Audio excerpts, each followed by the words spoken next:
Hi guys, I'm your English teacher Kay with ISpeakSpokeSpoken.com.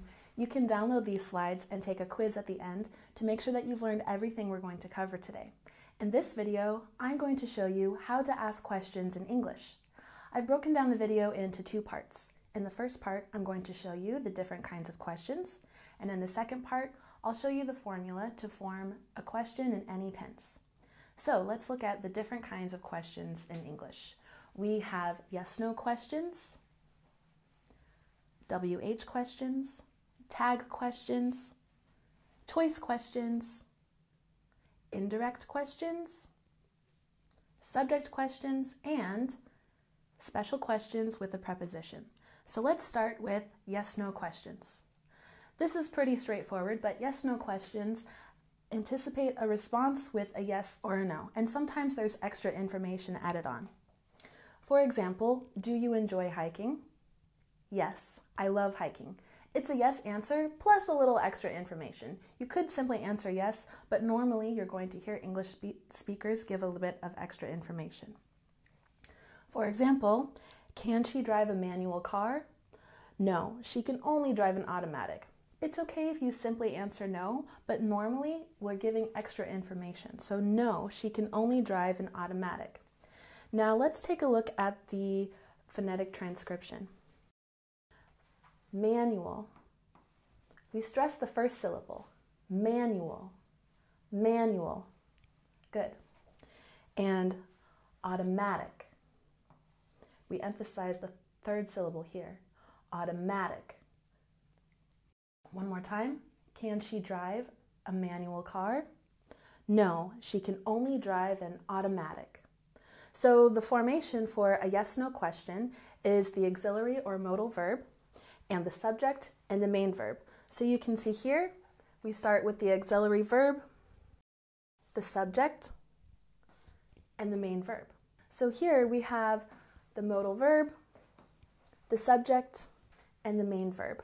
So again, the modal verb is a verb that you can use when you're talking about possibility or ability. Don't forget, you can click here on the I to download these slides and take a quiz. Now let's look at WH questions.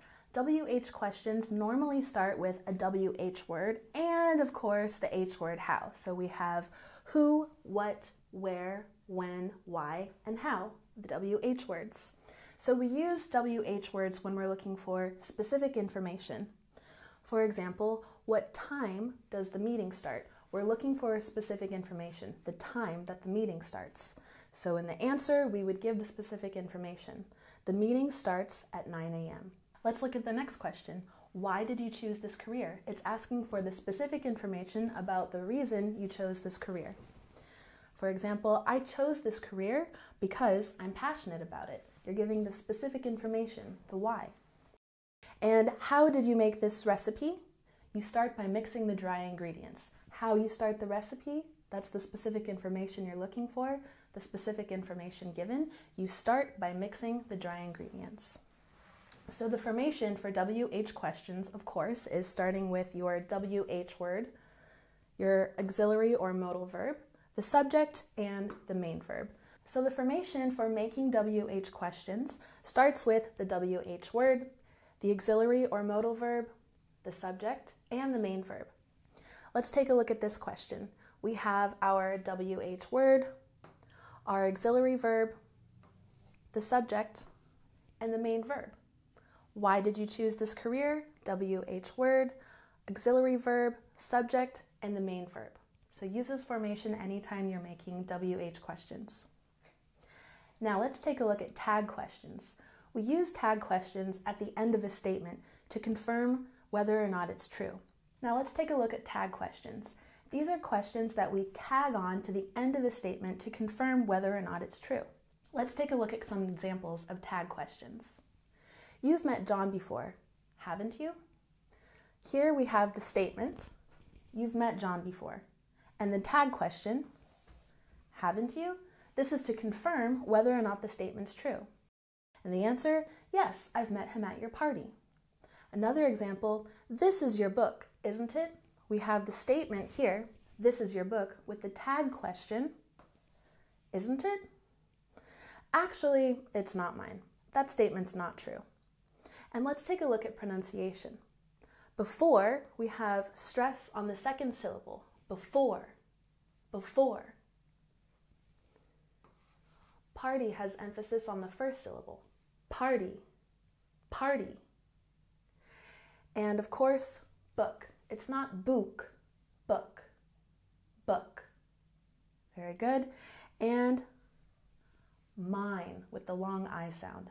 Mine. Now I'm going to show you the formation for tag questions. Again, you don't have to memorize this formula exactly, but it will help you in your understanding of using tag questions. So the formation is a statement and the comma followed by the auxiliary or modal verb in the opposite polarity and the subject pronoun. Let's take a look again at the first example.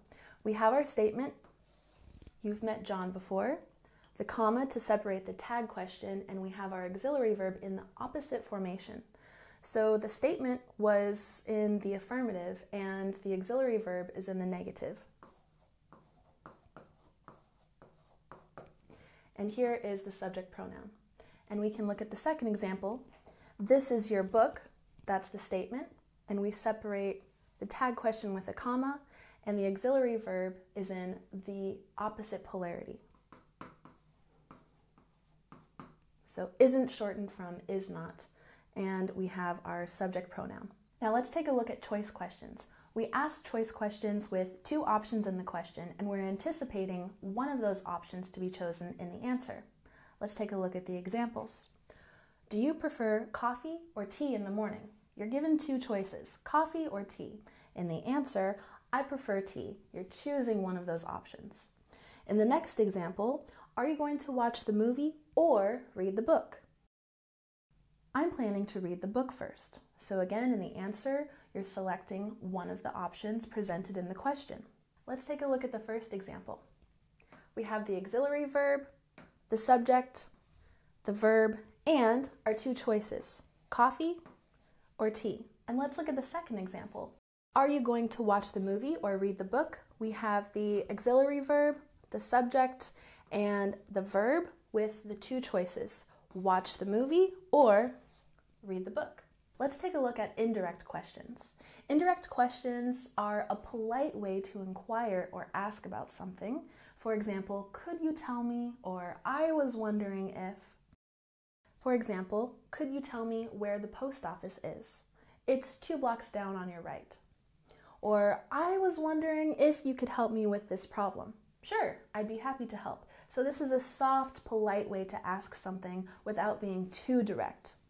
Another example would be, I was wondering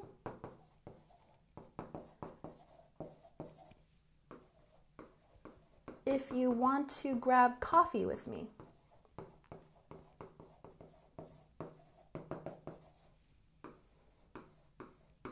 Maybe you want to invite someone, but you want to ask in a polite way. You could use this kind of introduction like, I was wondering if you wanted to grab coffee with me, or I was wondering if you could help me with something. And let's take a look at pronunciation. Post, post. Help, help. And problem has emphasis on the first syllable. Problem, problem. Very good. Let's look at the formation for indirect questions. We start with the introductory phrase, the question word, the subject, and the verb.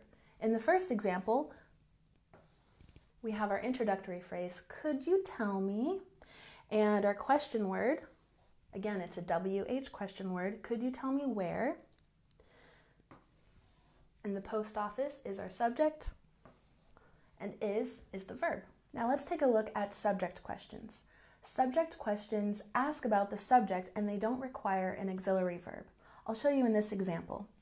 Who wrote 1984? We're just asking who wrote the book. So we wouldn't say who did write 1984. We're not using the auxiliary verb. We're simply asking about the subject. So the answer, George Orwell wrote 1984. Another example, what caused the power outage? Again, we don't need the auxiliary verb. We're simply asking the cause of the power outage. So the answer will give the information, a storm caused the power outage. So the formation for these kinds of questions is the question word as a subject and the main verb. Again, no auxiliary verb. In the first example, we have our question word as the subject and our main verb. Now let's take a look at pronunciation. 1984, sometimes we shorten the sounds with long numbers in fluent English, so this N sound is a bit cut off. So it sounds like 1984. The N is very soft. One more time, 1984. Good. And here we have power with emphasis on the first syllable, power, power.